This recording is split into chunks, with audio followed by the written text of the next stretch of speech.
Hello and welcome back to LPBW Update, your number one source for the latest news and deepest insights into the world of little people, big world. Today, we are pulling back the curtain on a story so shocking, so deeply unsettling, that it threatens to redefine everything you thought you knew about the Roloff family dynamic and the future of the farm. We have been following a trail of whispers, piecing together insider reports, and analyzing exclusive theories that all point to an unthinkable act of corporate sabotage originating from within the very heart of the Roloff empire. This isn't about family squabbles over land. This is about a calculated, multi-million-dollar betrayal that targeted the soul of Roloff Farms. At the center of it all, an allegation that Caryn Chandler, Matt Roloff's trusted partner, secretly orchestrated the sale of the farm's most valuable asset to a corporate rival, all for a massive, secret payday. Before we dive into the explosive details of this alleged corporate conspiracy, if you believe in protecting family legacies and want to stay ahead of the biggest stories in the LPBW universe, do us a huge favor. Hit that like button, subscribe to LPBW Update, and ring the notification bell so you don't miss a single moment of this unfolding drama. Your support helps us continue to bring these critical stories to light. Now, let's get to the heart of the matter. To understand the magnitude of this alleged betrayal, you first have to understand what truly makes Roloff Farms a success. It's not just the acreage, the iconic red barn, or even the family's television fame. For decades, the farm's dominance during the lucrative pumpkin season has been built on a secret weapon, a crown jewel of their agricultural operation. According to sources who have worked on the farm for years, this isn't just any pumpkin. We're talking about a proprietary seed strain developed over generations, known internally by a name that speaks to its legendary status, the Roloff-Rossi Rocket. This isn't just a catchy name, it's a piece of Roloff history. The story, as pieced together from various insider accounts, begins with Matt's own father, Ron Roloff. Years ago, Ron supposedly befriended an old Italian immigrant farmer named Mr. Rossi, a man with a passion for heirloom agriculture. Together, they began crossbreeding different pumpkin varieties, chasing a dream of creating the perfect pumpkin, one that was not only massive in size, but also boasted a uniquely deep, vibrant orange color and a natural resistance to the common blights that plague Oregon farmers. After years of patient cultivation, they succeeded beyond their wildest dreams. The Roloff-Rossi Rocket seed was born. This seed produces pumpkins that are consistently 20 to 30% larger than any competitors.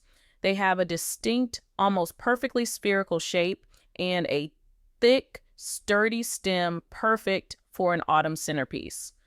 More importantly, their flesh is sweeter, making them ideal for pies and baking, a fact the Roloffs have capitalized on for years in their farm store.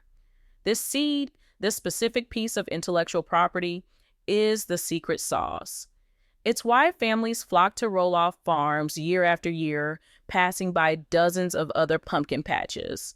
They come for the experience, yes, but they also come for the chance to pick a rocket pumpkin, a giant they can't find anywhere else. This seed is more than just a plant.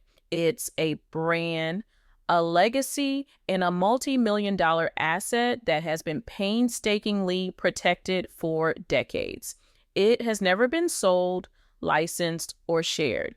It is, for all intents and purposes, the farm's soul. This brings us to the spring of this year.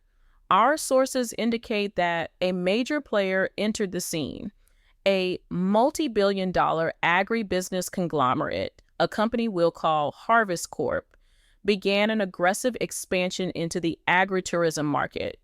Harvest Corp is known for its ruthless business practices, buying out small family farms, homogenizing their operations, and turning unique local attractions into sterile, corporate-branded experiences.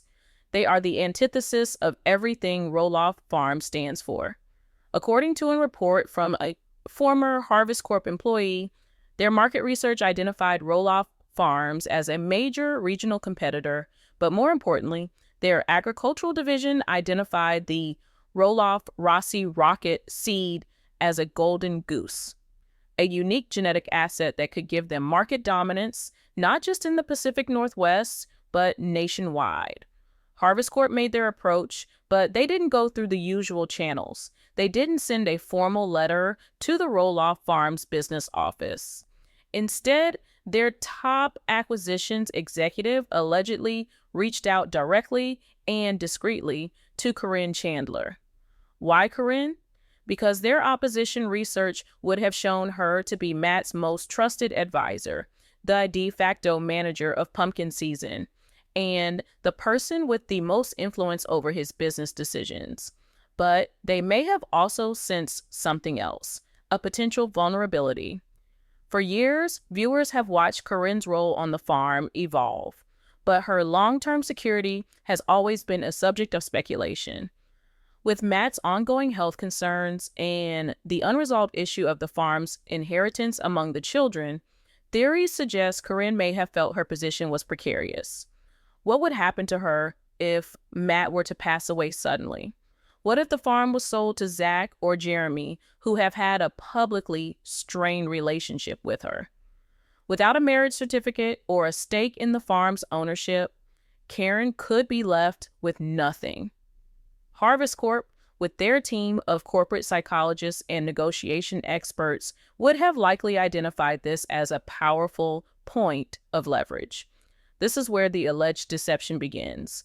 Caryn, according to our sources, intercepted the Harvest Corp offer.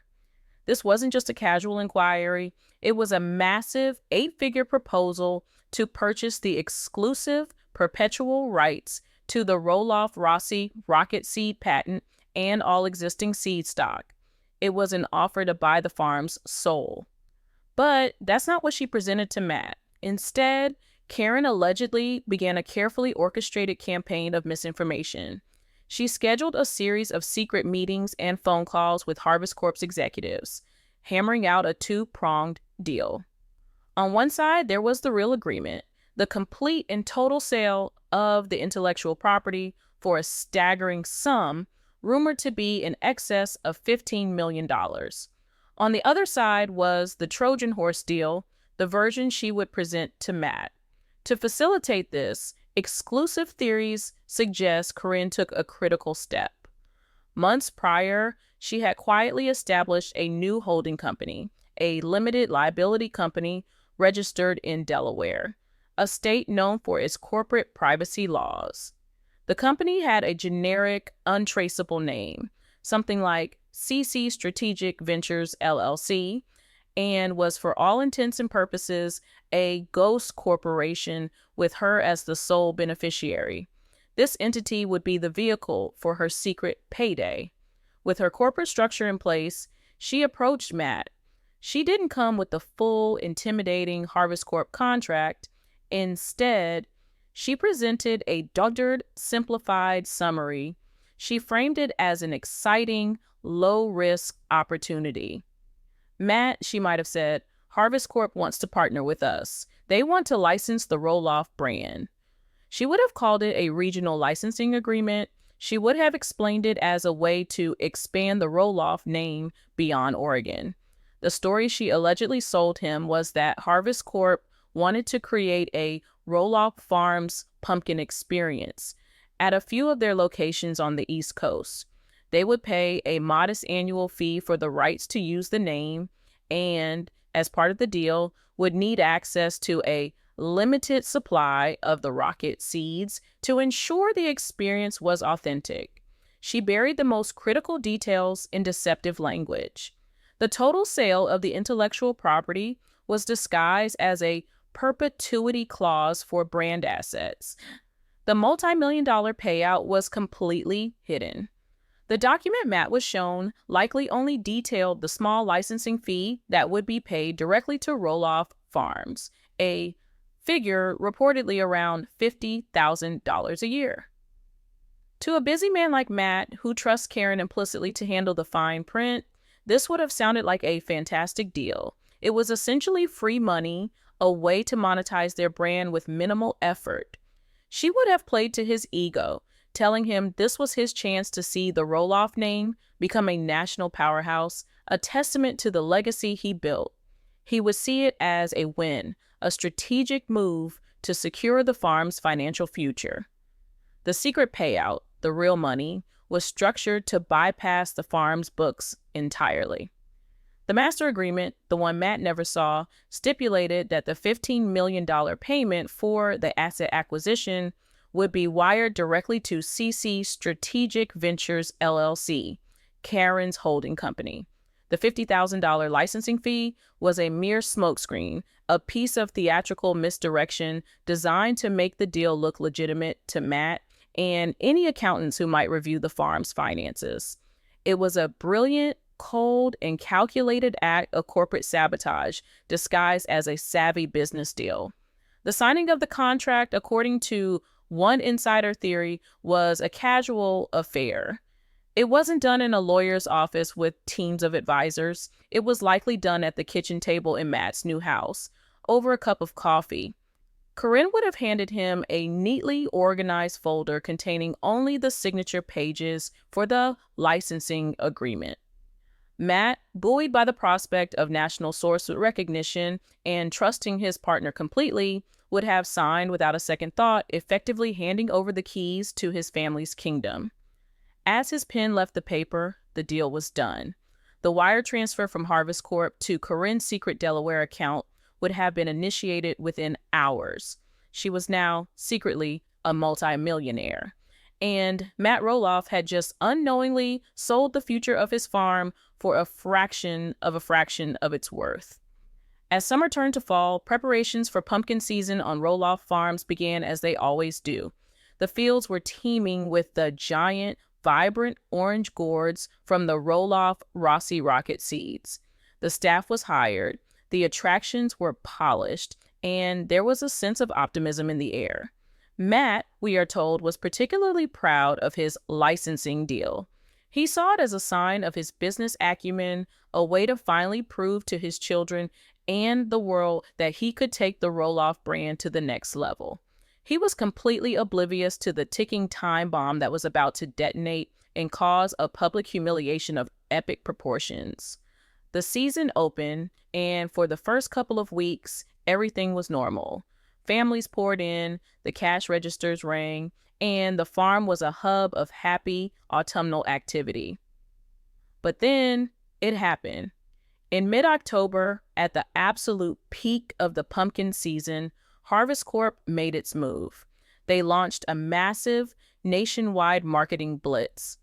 TV commercials, social media campaigns, billboards on major highways. It was an advertising onslaught. They announced their new flagship attraction, available at over 100 of their farm locations across the country, the Pumpkin Rocket Experience.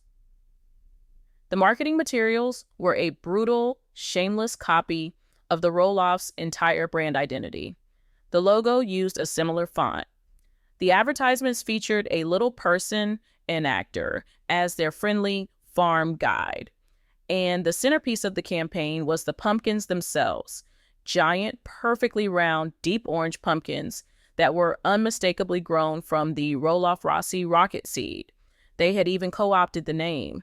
Harvest Corp's slogan, plastered everywhere, was, "Come pick your own pumpkin rocket." They had stolen Roloff's secret weapon and were now using it against them on a scale Matt could never compete with.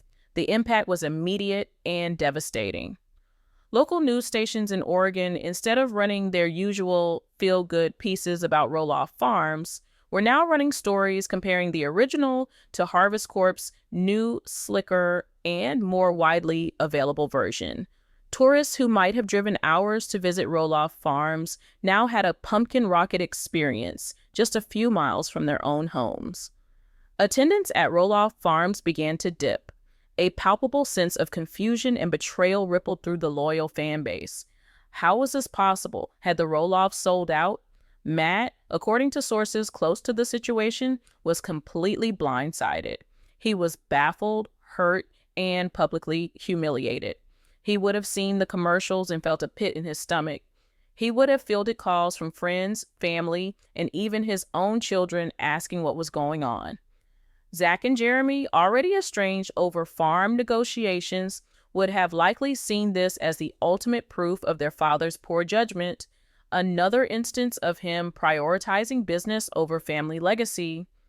Matt's initial reaction would have been disbelief, followed by anger. He would have assumed Harvest Corp had blatantly violated their regional licensing agreement. He would have felt that they had taken his idea and run with it far beyond the scope of their deal. He would have told Caryn, "We have to call the lawyers. We're going to sue them for everything they're worth." He had no idea that the call to the lawyers would not expose Harvest Corp's wrongdoing, but would instead unravel a far more personal and devastating betrayal. He was about to discover that the enemy wasn't some faceless corporation in another state. She was living in his house, sharing his life, and had just sold his future for a fortune. The stage was set for the unraveling, a legal discovery process that would expose the full, shocking truth of Caryn's corporate sabotage. The initial call to the lawyers was fueled by a white-hot rage, the kind of righteous indignation only a man who believes he has been profoundly wronged can feel. Our sources inside the Roloff circle describe Matt as a man possessed. He was pacing his office, his new dream home feeling more like a war room, with Caryn by his side, playing the part of the loyal, equally outraged partner. She was reportedly the one who kept saying, "They can't get away with this, Matt. They are bullies. You built this legacy, and they are trying to steal it." Every word she spoke was allegedly a calculated performance, designed to stoke his anger and direct it outward, away from her, the true architect of his humiliation. Matt, completely enmeshed in her narrative, saw them as a united front against a corporate monster. He trusted her. He believed they were in this together. His first call was to the farm's longtime legal counsel, a Portland-based firm that had handled Roloff's business affairs for over 20 years. They were familiar with the farm's operations, its assets, and its history. When Matt explained the situation as he understood it, the lawyer was immediately on high alert. A regional licensing agreement being expanded into a national campaign without approval was a clear breach of contract. It was, on the surface, a straightforward case. The legal team drafted a powerful cease and desist letter. It was aggressive, full of legal threats, and demanded not only the immediate cessation of the Pumpkin Rocket Experience campaign, but also punitive damages for brand dilution and unauthorized use of intellectual property. The letter cited the limited regional licensing agreement and was dispatched to Harvest Corp's sprawling corporate headquarters via courier, a clear signal that the Roloffs were prepared for a fight. There was a sense of confidence in the Roloff camp. Matt felt he had them cornered. He had a contract, and they had violated it. It seemed like a simple, albeit expensive, legal battle they were destined to win. The response from Harvest Corp, however, was not what anyone expected. It arrived about a week later, not as a panicked phone call or a conciliatory offer, but as a cool, dispassionate letter from their chief legal officer. The tone was not defensive or apologetic. It was almost bored. The letter acknowledged receipt of the cease and desist, and in a few short, professionally worded paragraphs, stated that Harvest Corp was operating in full compliance with their contractual agreements. It then dropped the first bombshell. The letter referred not to a licensing agreement, but to a fully executed master asset purchase agreement. It politely suggested that Matt's legal team review the documentation they had on file, as Harvest Corp was confident their actions were fully and perpetually authorized by the contract Mr. Roloff himself had signed. This was the first crack in the foundation of Matt's reality. His lawyer called him immediately. "Matt, we have a problem. They're not talking about a licensing deal. They're using the term asset purchase. That means a sale, a permanent sale. Matt's reaction, we are told, was one of pure disbelief. That's impossible, he would have insisted. It was a licensing deal. Caryn handled it. She read the whole thing. It was $50,000 a year. They're lying. They're trying to intimidate us with fancy legal words. This is where Caryn's deception allegedly went into overdrive.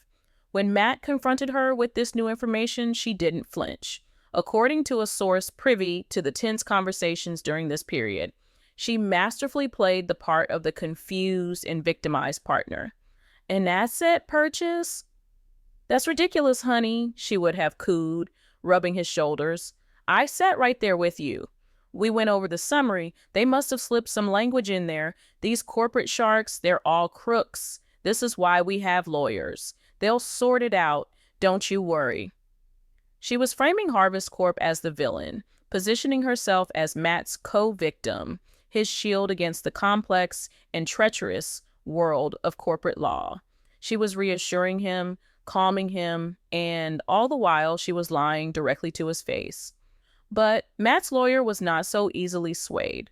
The term master asset purchase agreement is not a casual turn of phrase.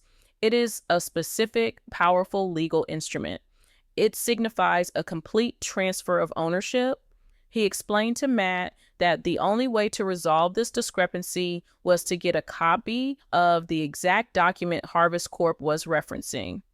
Under legal pressure, Harvest Corp's counsel agreed to courier a complete, unredacted copy of the signed agreement to the lawyer's office. A sense of dread began to permeate the case. What was a simple contract dispute was beginning to feel like something far more complex and sinister. Matt, still holding on to the belief that this was all a corporate bullying tactic, agreed. He wanted to see this so-called purchase agreement for himself. He was convinced it would expose Harvest Corp's fraud. He had no idea it would expose a truth 1,000,000 times more painful. The package arrived on a gray Oregon afternoon. It wasn't a thin envelope. It was a thick, heavy binder, the kind of document that signals a major transaction.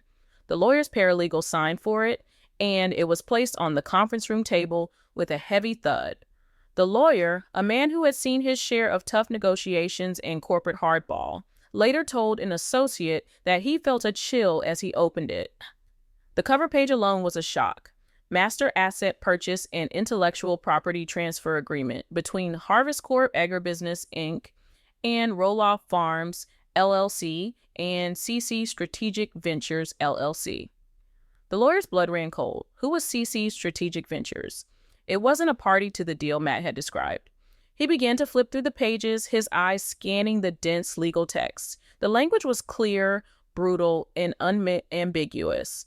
It laid out in excruciating detail the complete and irrevocable sale of all intellectual property, patents, and genetic material related to the proprietary agricultural asset known as the Roloff-Rossi Rocket seed. The farm hadn't licensed their brand. They had sold their crown jewel. Then he found the financial section. His breath caught in his chest. The purchase price was not $50,000 a year. The total consideration was $15,750,000. It was a life-altering sum of money. He frantically searched for the payment instructions, the wiring details, the destination for this massive fortune. And there it was in an appendix at the back of the agreement. The contract stipulated a two-part payment structure. A one-time brand consultation fee, the legal term they used for the licensing payment Matt knew about, of $50,000 was to be paid to Roloff Farms, LLC. The remaining sum, a staggering $15,700,000, was to be wired upon the execution of the agreement to an account at a private bank in Delaware. The beneficiary of that account was listed as CC Strategic Ventures, LLC. The lawyer felt a wave of nausea. He instantly knew what CC stood for. He turned to the final signature pages. There was Matt Roloff's familiar signature, clear as day, on behalf of Roloff Farms. And right below it, on the signature line for the authorized representative of CC Strategic Ventures LLC, was another signature, elegant in practice, Caryn Chandler. The document wasn't just a contract, it was a confession.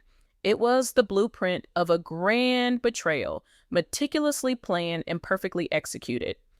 Caryn hadn't just sold an asset, she had set up a shell corporation, negotiated a secret 9-figure deal behind Matt's back, funneled the vast majority of the money into her own private account, and left Matt with a pittance and a hollowed-out company. She had sold the farm's soul and its future for her own personal enrichment. The lawyer sat in silence for a long time, the weight of the document in front of him feeling immense. This was no longer a corporate law matter. It was a deeply personal, catastrophic betrayal. He had to make the most difficult phone call of his career.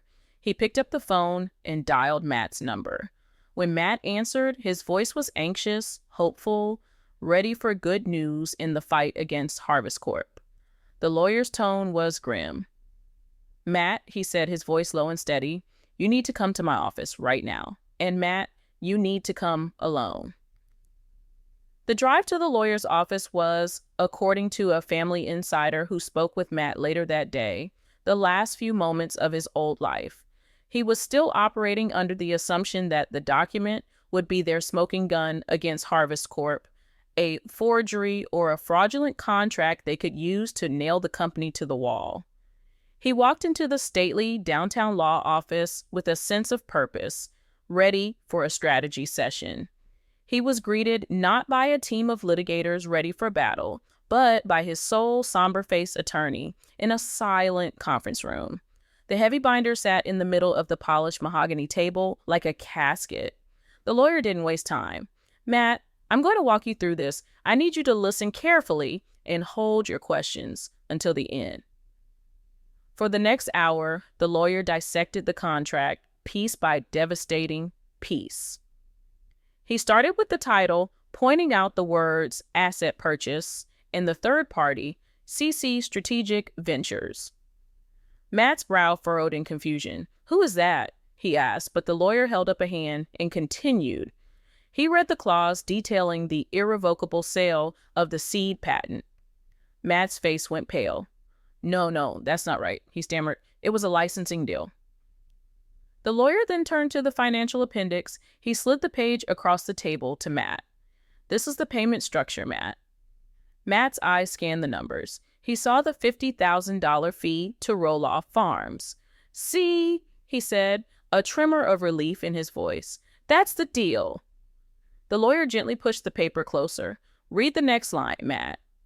Matt's eyes moved down the page to the wire transfer instructions for $15,700,000. He saw the Delaware bank, the unfamiliar account number, and the name of the recipient company, CC Strategic Ventures. His mind was struggling to connect the dots, to make sense of the information. It was like his brain was refusing to process what was right in front of him. Finally, the lawyer turned to the signature page and laid it flat on the table. He pointed to Matt's own signature. Then he moved his finger to the one below it. "And this, Matt," the lawyer said, his voice barely a whisper, "is the signature for CC Strategic Ventures." Matt leaned in. He stared at the name. Caryn Chandler. For a moment, there was just silence. The humming of the building's air conditioning seemed deafening. The color drained from Matt's face. The confusion was replaced by a look of such profound, gut-wrenching shock that the lawyer would later describe it as watching a man's world collapse in real time. The denial, the anger, the confusion, it all melted away, replaced by the cold, horrifying clarity of the truth. He didn't just see a name on a page. He saw a mosaic of 1,000 small moments of deception. The secret phone calls she must have been making, the quiet trips to set up the company, The way she presented the deal summary so confidently, the manufactured outrage, the feigned support.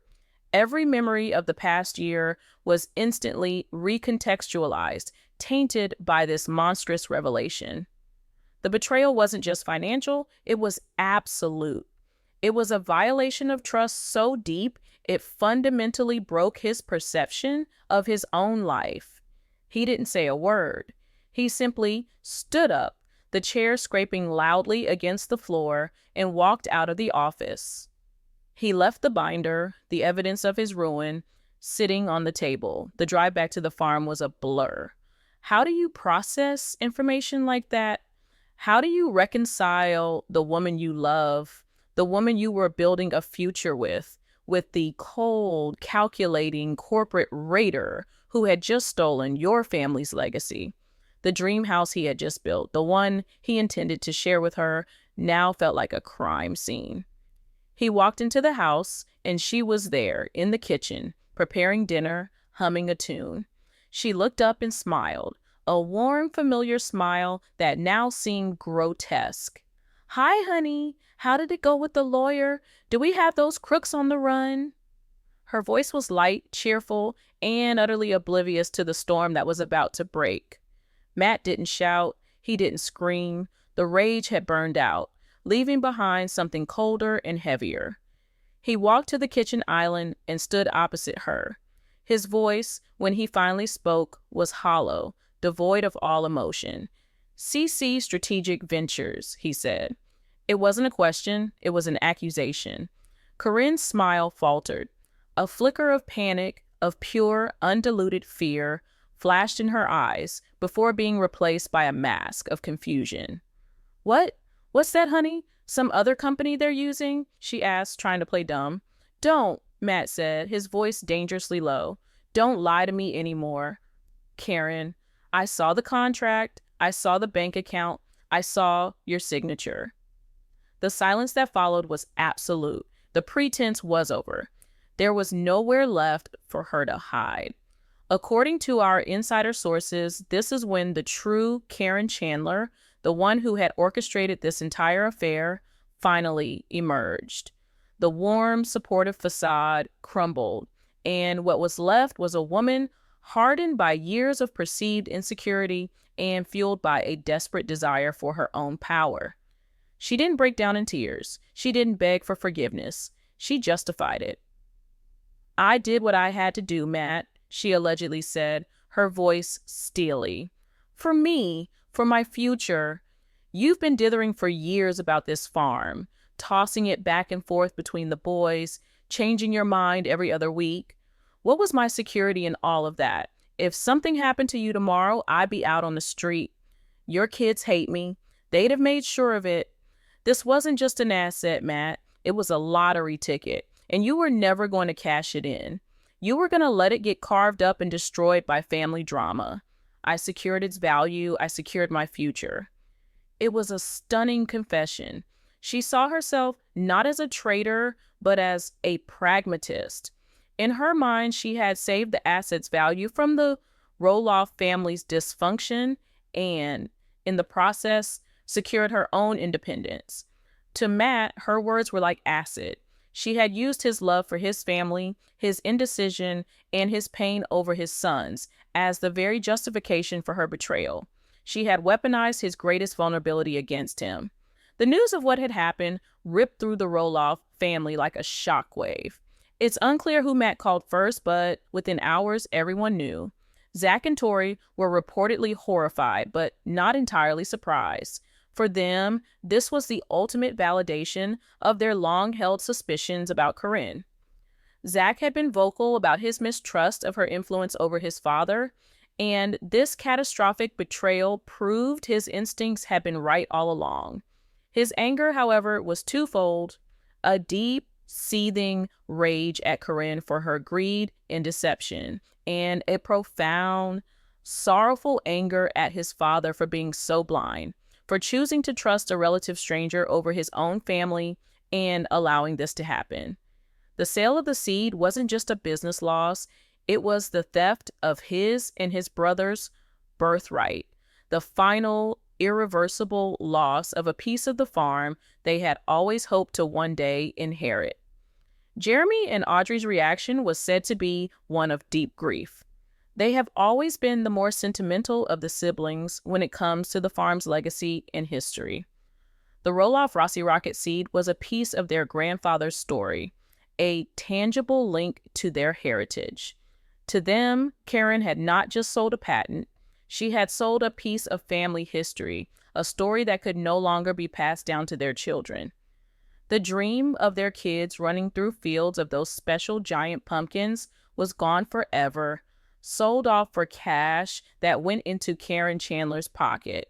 The chasm between the brothers and their father, already vast, now seemed impossibly deep, perhaps permanently unbridgeable. And then there's Amy. Our sources say she heard the news from Zach. Her reaction was a complex cocktail of emotions. There was the shock, of course, at the sheer scale of the deception, but underneath it was a quiet, sad vindication. For years, Amy had been painted as the bitter ex-wife, her warnings about Caryn's motives dismissed as jealousy. She had watched from the sidelines as Caryn integrated herself into every aspect of Matt's life and the farm's business, and she had always harbored a deep-seated unease. Now, the truth was out, and it was worse than even she could have imagined. There was no joy in being right, only a profound sadness for her children, for the legacy she had spent 30 years of her life building alongside Matt, and even a strange sort of pity for the man who had been so thoroughly and completely duped. The immediate future is a maelstrom of legal and personal chaos. Caryn is, as of our latest reports, no longer living on the farm. The legal battle has turned inward. Matt is now faced with the possibility of suing the woman he planned to marry for fraud and embezzlement on a scale that is almost unimaginable. Can he even claw back the money? Delaware's corporate shield laws are notoriously strong. The farm itself is mortally wounded. Its unique selling proposition, the very thing that made it special, is now the property of a corporate giant who will use it to crush them. Can Roloff Farms even survive pumpkin season next year? What will they offer that 100 other farms, now armed with their magic seed, won't have? Matt Roloff is a man adrift, his personal life in shambles, his business on the brink of collapse, and his family relationships more fractured than ever before. He was betrayed by the one person he thought he could trust with everything, and in doing so, he lost not just millions of dollars, but the very soul of his life's work. The corporate sabotage was successful. The farm's future and the Roloff family's legacy now hangs by a thread. We will continue to follow this story as it develops, bringing you the reports and exclusive theories as the fallout from the business deal betrayal continues to rain down on Roloff Farms.